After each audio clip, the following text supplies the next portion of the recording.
हा प्रश्न magnetic field due to electric current या चॅप्टरवर सीईटी 2023 ला आणि नीटला म्हणजेच AIPMT ला 2002 ला विचारलाय. मी नेहमी सांगते की नीटचे प्रश्न सीईटी ला रिपीट होतात, तर ते पुन्हा एकदा प्रूव्ह झालेलं आहे.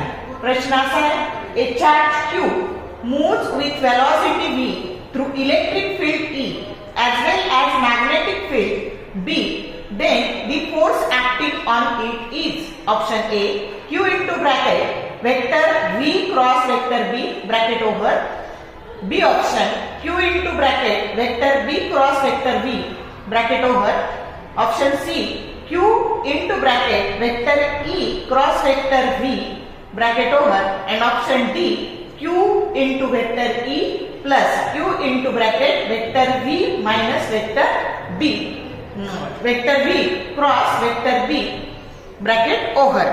तर आता बघा, आपल्याला हा Q हा चार्ज आहे तो V च्या व्हेलॉसिटीने दोन्ही फील्ड मध्ये मूव्ह होतोय आणि त्याच्यावरचा फोर्स काढायचा आहे. मग आता इलेक्ट्रिक फील्ड मधला जो फोर्स असतो ना Q चार्ज वरचा, तर चार्ज इनटू फील्ड असा असतो, त्याला म्हणायचं equation number 1.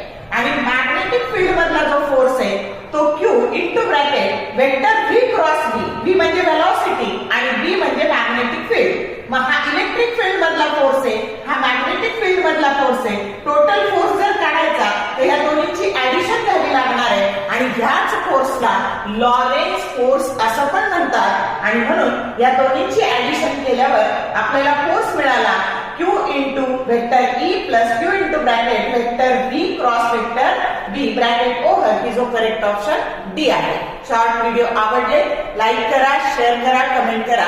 For more useful tips and tricks keep watching wings of physics. Thank you very much.